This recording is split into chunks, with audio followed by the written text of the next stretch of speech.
Magandang araw sa inyo lahat mga bro. So ngayon araw naman ay magkakabit tayo ng LED. So MDL siya. Ayan. Kakaiba oh. Pero ito naman mga bro, basic lang din naman kasi mayroon lang naman siyang tatlong wire. Ayan oh. So ito mga bro, ikakabit natin. Ayan. Dalawa siya. Tapos ikakabit natin siya dito sa mamaya, maingay yun. Maingay kasi mga bro, mamaya. So bali, ito yung ikakabit natin dito sa ATM. DOC 200. Basic lang ito mga bro, napakadali lang din naman ito. Kasi yung proseso ng pagkakabit, sabi ko sa inyo, yung mga unang naituro ko sa inyo, pare-parehas lang naman. Kaso ang kaibahan lang, ang gagamitin natin na switch ay... Pasa na yun.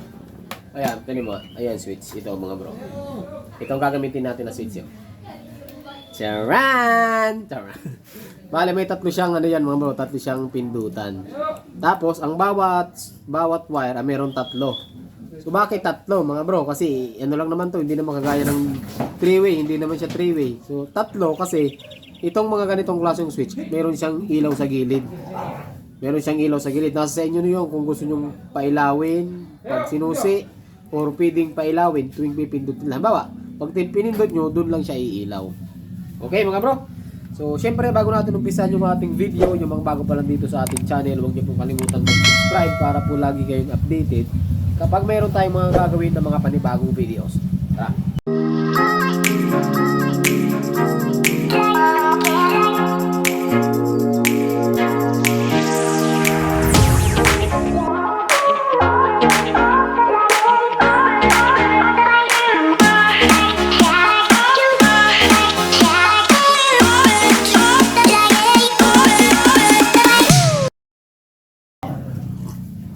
Magkape muna tayo mga bro. So ang oras natin, anong oras na bro? 3:35. So 3:35. So madali lang sana ikabit ito dahil nga gagawa tayo ng tutorial, hahaba yung video natin, baka abutin tayo ng paggabi nito mga bro. Pero sa totoo lang, kung hindi ako gagawa ng video, saglit lang to, wala pa isang oras, matatapos na natin to. Okay. So sa pagkakabit ng ganitong mga ilaw mga bro, napakadali lang din naman ano. Basta may alam kayong konting basic kasi ito naman kailangan bago natin ikabit to, nga pala, mayroon lang siyang tatlong wire no. Yung itim, negative, yung dilaw, kulay dilaw na ilaw at yung puti, ito yung kulay pula. Ayan. So kailangan natin dito maglagay ng relay kasi yung ganitong ilaw ay 60 watts ang isang piraso. So 60 watts plus 60 watts, so total of 120 watts. Kapag hindi kayo gumamit ng relay, ang mangyayari diyan mga bro ay may stress yung ating switch. Pero hindi to gagamitin natin. Nasa na? Wala na naman yung switch. Hindi naman yung gagamitin ko ah. Yan, ito mga bro. Maliliit lang naman ang mga wire niya, so baka sumuko yan sa 60 watts na ilaw. Tapos gagamit tayo ng isang relay lang no. Isang relay lang yung gagamitin natin. Yan. Quality pa yan mga bro. Bakit ganitong relay ang gagamitin ko mga bro? Pare-parehas lang naman ang function ng relay na malaki nito. No. So marami naman nabibili ganito, murang-mura lang. Wala pang 200 to, pero original po yan mga wire nyo. Original yan, di ba? So gagamit tayo nito, isang piraso lang para sa high and low. So dito mga bro, sa kakabit na natin na motor, tatanggalin ko muna tong tangke, tanggalin ko muna itong para walang nakaharang, pati yung headlight tatanggalin muna natin. So hindi ko na ipapakita sa inyo no.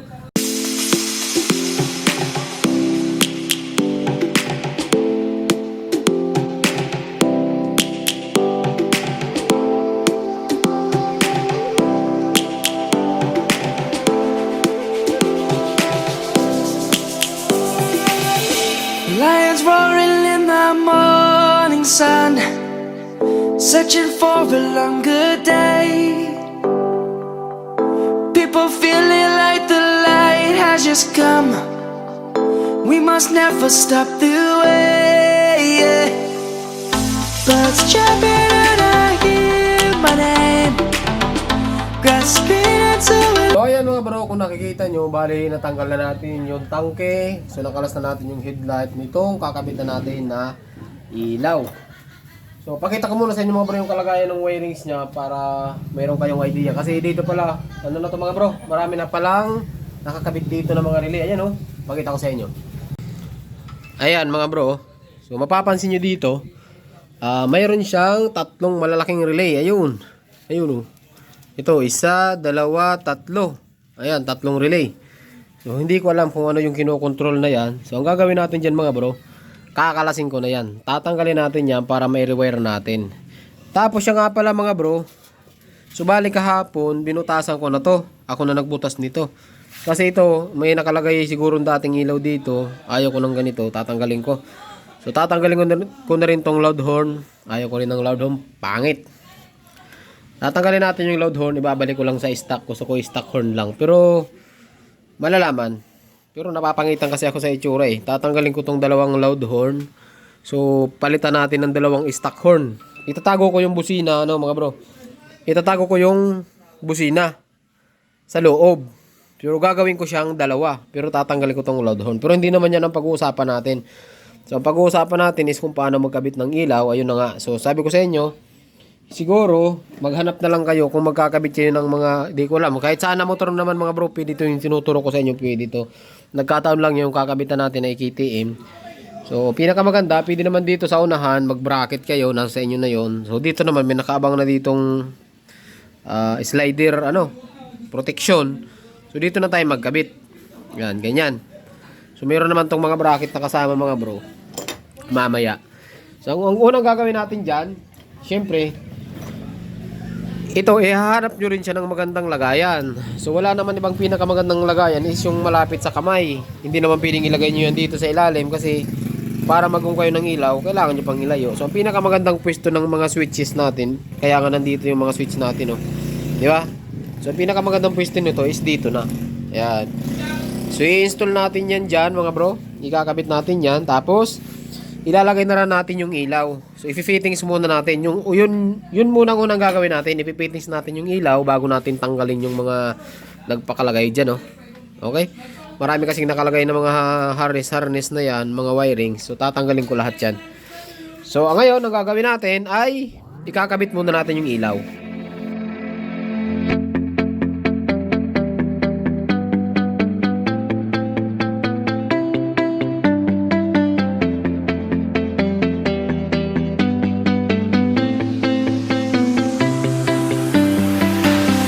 I see the light inside you, brighter than the skies. Hold on, just let us escape and fly away tonight. We have the world in our sight, and I know together we'll be alright. Bale mga bro, naikabit na natin itong isang ilaw dito sa my left side. So, doon naman tayo sa kabila. Siguro mga bro, di ko na ipapakita sa inyo. Ganoon din naman yung gagawin natin. May bracket na doon. Ituturnilyo ko lang na ganito. So, ang mahalaga mga bro, may turo ko sa inyo kung ano yung discarding gagawin natin dito sa wirings, no? Ito lang naman yung mahalaga dito. Yung mag-fittings ng ganitong mga ilaw. Dali na din naman to mga bro. Basic na naman masyado to. Yung ganitong mga ilaw. Ayan. Okay, so ikabit muna yun sa kabila. Tapos itong switch. So, ikakabit na rin natin dito. Ayan, madali lang din naman to. Kabit na natin. Nga, kabit ko na nga. Alan yun.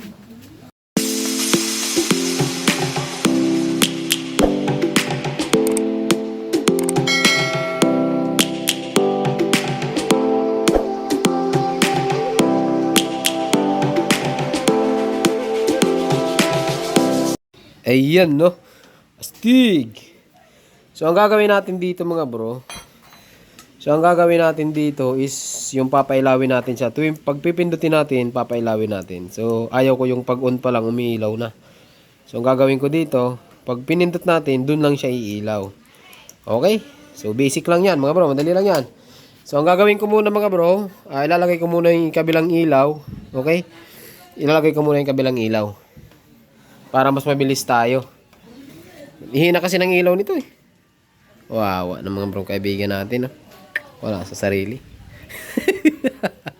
Sa mga naghahanap ng deal natin, buhay pa. Buhay pa yan. Ang pandaran natin mga bro. Kala nyo, wala na to Dito tayo nag-umpisa lang mag-video sa motor na to. Ay! Buhay na buhay pa yan mga bro. Patayin niya natin. Okay, kabit muna natin yung ilaw. Ayan mga bro, so update tayo. So bali na-install na natin yung dalawang ilaw at dyan natin siya nakapwesto. At nakabit natin yung switch. So ngayon ay magwa-wiring na po tayo. So bago natin wiringan mga bro, tanggalin ko muna yung mga naka-install na mga ayun. Tanggalin ko muna lahat ng nakakabit dito. Itong mga to. So tanggalin natin yan. Kasi mga bro, paano kung plano ko rin buhayin yung 'di ba? High, low, tapos lagyan ko ng busina. Ito. So trigger ng interrupter tsaka yung, pero kahit wag na siguro. So spare na lang natin to Spare na lang natin siya.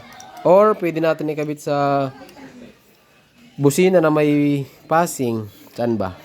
Magandang design dito. Magiging spare kasi natin to mga bro. Pwede ito switch ng loud horn tsaka stock horn, pero ayaw ko na kasi mga bro ito nga, 'di ba ang deal na yan, napakaraming busina yan. Tinanggal ko, binalik ko sa stock. So, ito na lang gagawin natin mga bro Yun na lang muna ito. Baka maging trigger siya ng busina. Ayan. Trigger ng busina.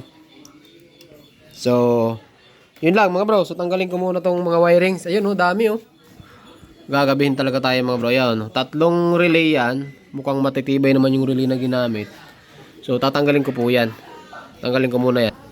Yan mga bro. So bali nailabas na natin yung relay dito. So magkakaroon tayo ng konting pagbabago. Kasi mga original yung ginamit na relay. Ayan. Bali mga bro, ito yung tinatawag na relay. So 3. So di ko rin alam kung saan ginamit to. Tapos yung mga wiring na ginamit, magaganda naman mga bro. Ayan Pakita ko sa inyo. Matataba, di ba? So, palitan natin camera, pangit. Ayan mga bro, dito para mas maliwanag. Ayan, bala ito yung relay na ginamit, magaganda po siya. Bosch, original. Tapos yung mga wire na ginamit, magaganda rin. Quality. So, mga bro, hindi ko nakakamitin yung isang relay na sinasabi ko sa inyo. Ayan. Yung relay na sinasabi ko sa inyo, hindi na natin gagamitin. So bali ito na lang ulit ang gagamitin natin. Ayan. So bali ang gagawin ko dito mga bro. So maglalagay tayo ng high and low sa relay. Gagamitin din natin lahat to. Kasi nagagandahan ako sa relay, sayang mga bro. Ang gagamitin natin dito, lilinisan lang natin. Ang gagawin natin, lilinisan natin siya lahat. Okay, linisan natin lahat. Tapos yung pa rin ang gagamitin natin kasi maganda mga bro. Maganda yung relay. Sayang naman kung aalisin natin. So, i-rewiring na lang natin mga bro, I-rewiring natin to. Yan mga bro. So, bali natanggal na natin yung mga wires. Ayan. At ito na yung relay. Ayan. So, naisip ko mga bro, total matitibay naman yung relay natin. Ang gagawin ko pala, 2 na lang para mabawasan. Okay? So, 3 kanina, ngayon 2 na lang. Pabago-bago isip natin Ayan, pati itong relay na maliit, hindi na natin rin gagamitin, reserva na lang natin. So bali ang magiging function natin nito mga bro, yung isang relay para sa busina, yung isang relay para sa mini driving light. Okay, para po siya sa mini driving light. Ayan. So sa relay mga bro, maganda sana kung mapanood yung mga tutorial natin sa relay kasi marami tayong tutorial niyan. Kasi pag iisa-isahin ko sa inyo, tatagal tayo. So bali sa relay mga bro, mayroon siyang 5 terminals, pero hindi lahat ng relay pare-parehas. Meron po tayong 4-pin relay, may 5-pin relay. So dito sa 5-pin relay mga bro, kung makikita nyo, mayroon siyang numbering. So mas hindi na lang kita, meron tayong 30, meron tayong 85, at meron tayong 86, at meron tayong 87. So ang gagawin natin dito mga bro, yung 30, okay, yung 30 dapat rekta yan sa battery, pero dadaan siya ng fuse. Okay, yung 30. So, dapat rekta yan. Tapos yung 85 at saka yung 86, hindi, kapag ka nagkaroon ng supply yan, 3 trigger tong 87. Yung supply na manggagaling ng 30, papasok siya dun sa 87. Kapag ka nagkaroon ng supply itong dalawa.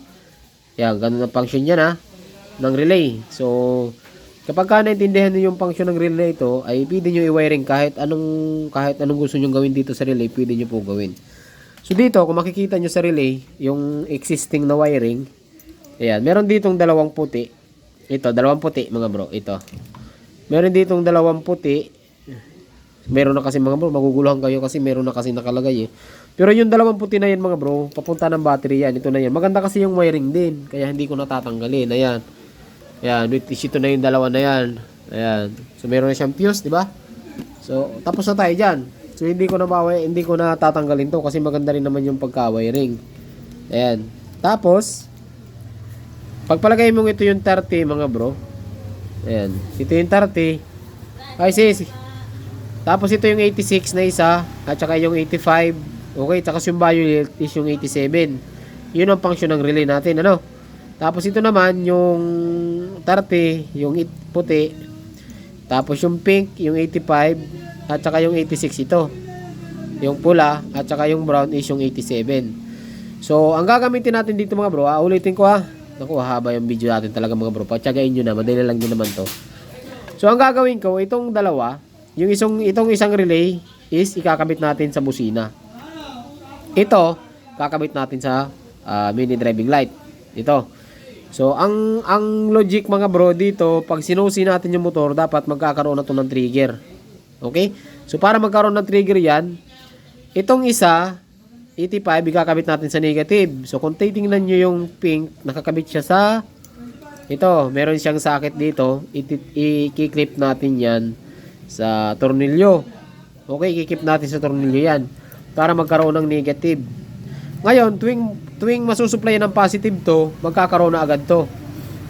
Okay? Magkakaroon na agad itong ating 87. Ito naman mga bro, ito yung papapuntahan natin sa switch.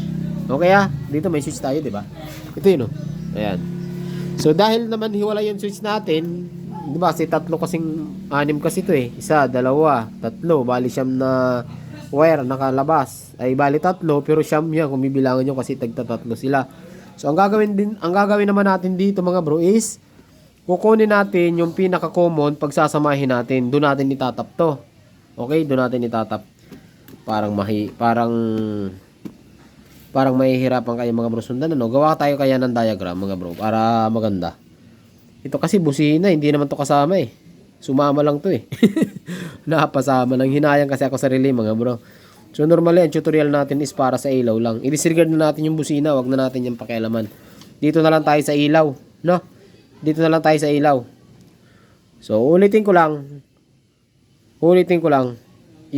Yung sa relay, ang gagawin natin, yung puti or yung 30, or ito yung puti, yung 30 papunta ng positive. Tapos tayo dyan. Yung 85, ito yung 85 papunta ng negative. So tapos na tayo dyan. Ito naman pula, papunta ng accessory wire.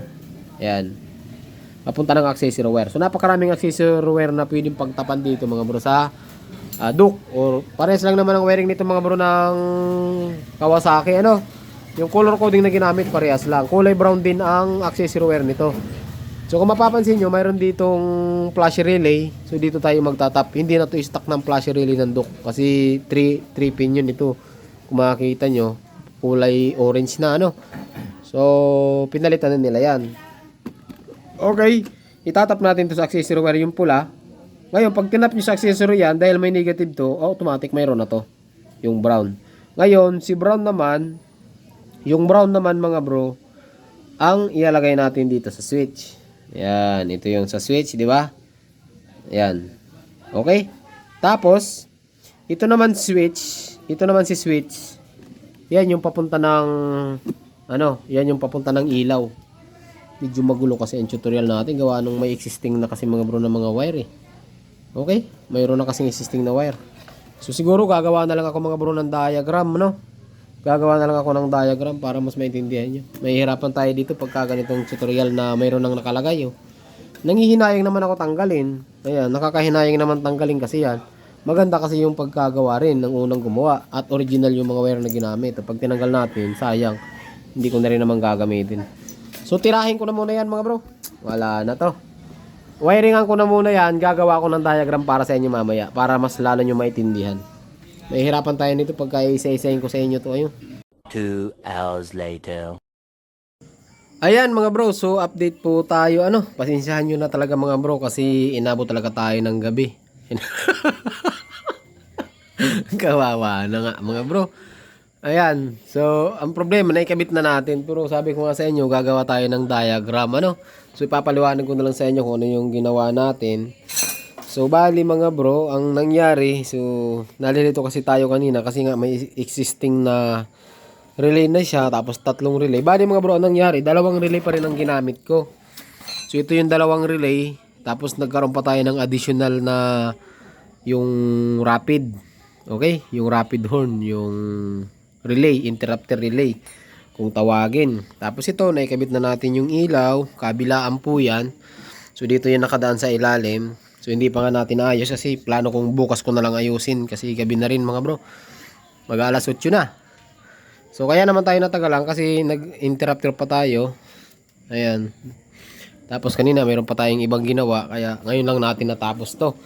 Pero bukas ko na ibabalik yung mga fairing. So pakita ko lang sa inyo mga bro. So pag inon natin yan, ayan. Okay, ganito yung itsura niya mga bro. So pag pinindot ko to, patayin ko yung muna yung ilaw. Pag pinindot ko, ayan, umiilaw din siya. Ayan, umiilaw din. Okay, liwanag oh. So ayusin pa natin yung buga ng liwanag niya kasi pangit. Tapos ito yung isa, puti. Ayan, nagsasabay po yan. Ayan oh. Diba? Ayan oh. Lakas. Malakas siya mga bro. Kala nyo hindi malakas, malakas yan.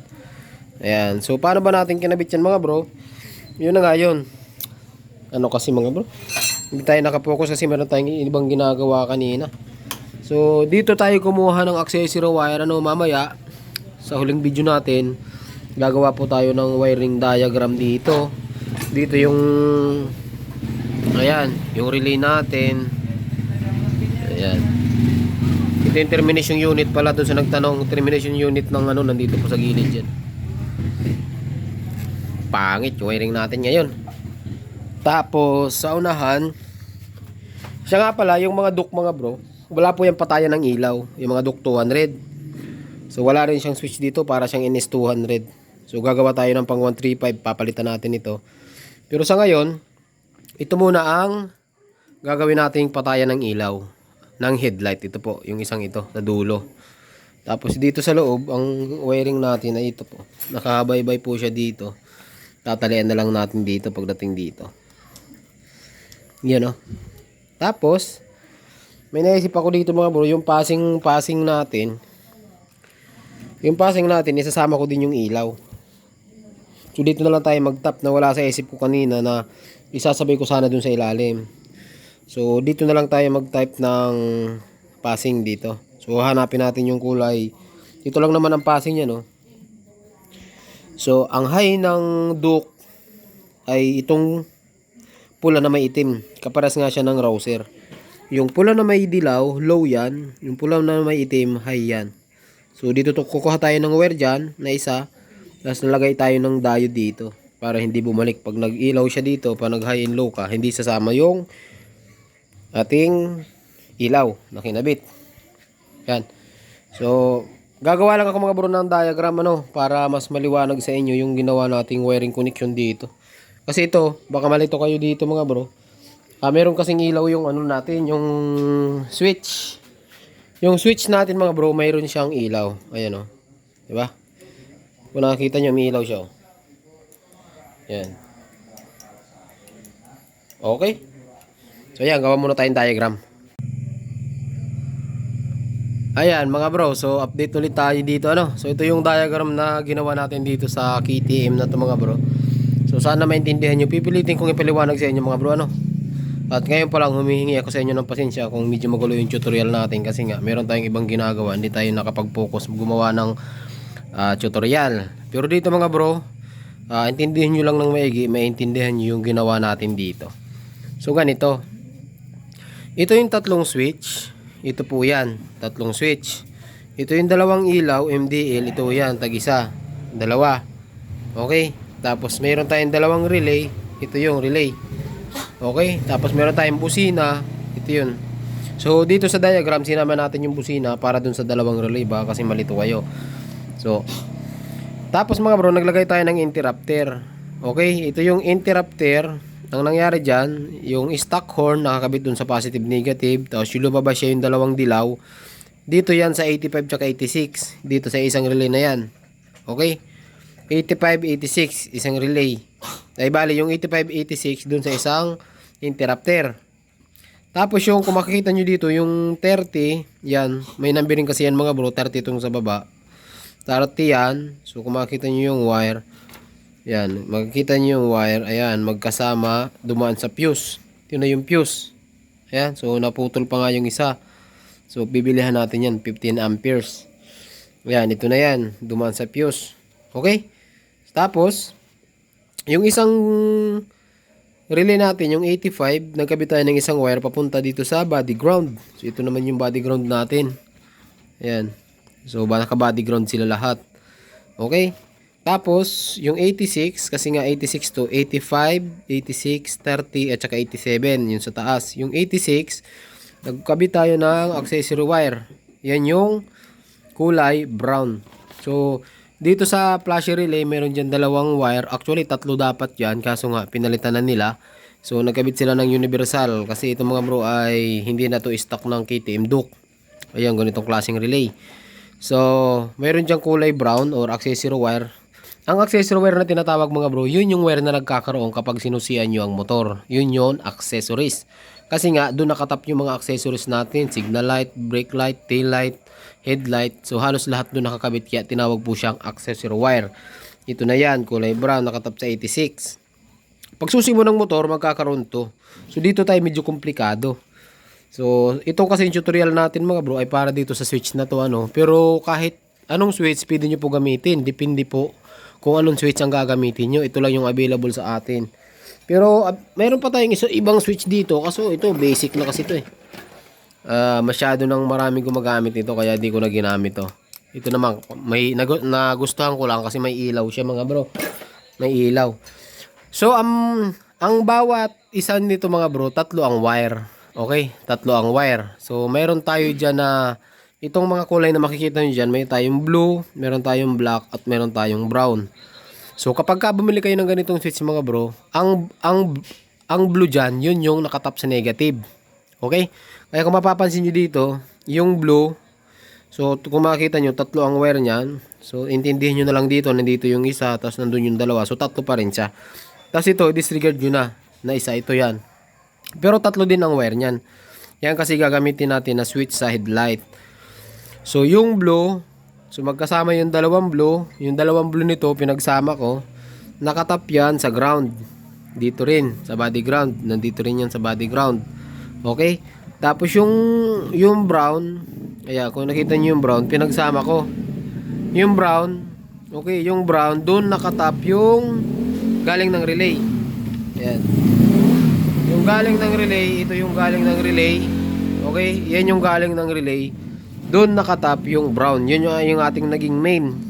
Tapos yung black, yung isang black, ito, yung isang black, ayan, papunta yan dito sa isang terminal ng MDL natin. 'Di ba yung MDL natin meron din yang wire. Ito, meron yung tatlong wire yung MDL natin.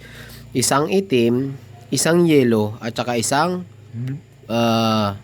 pula. Tama. Isang itim, isang yellow at saka isang pula. Yung itim pinagsama ko, ayan yung nakatap sa body ground. Yung itim. Maliwanag. Tapos yung yellow, yung sa gitna na yan, pinagsama ko din yung dalawang yellow na yan, yun yung kulay yellow. Dito nakatap yun. Sa gitna. Sa kulay black. Ayan yun, kulay black oh. Ayan oh.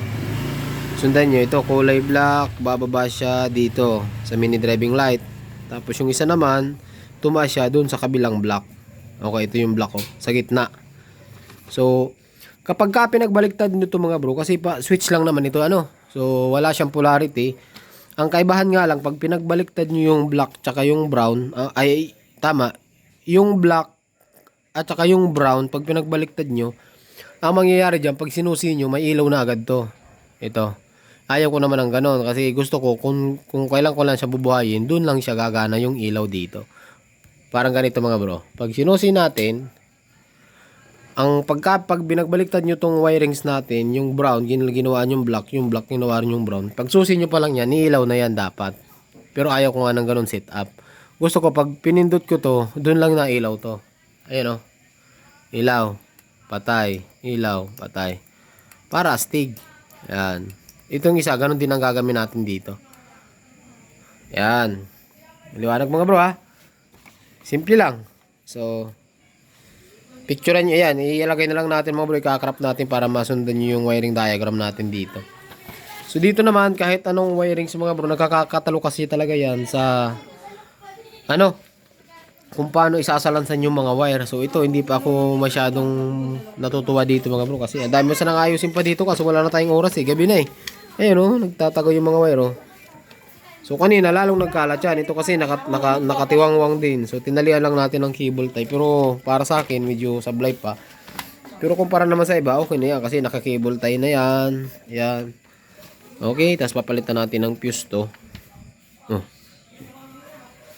Ay tunay! Yan mga bro ha. So siguro mga bro, pasensyahan nyo na.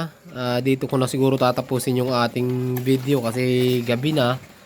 Nakakahiya na rin sa kapitbahay natin. Yung busina niya ganito mga bro. Ayun malakas. Okay. So siguro mga bro, hanggang dito lang yung video natin magandang gabi. Ay magandang araw. Ay tama. Magandang gabi sa inyong lahat at sana meron kayong natutunan sa mga nakaduk 200. Basic na basic lang mga bro.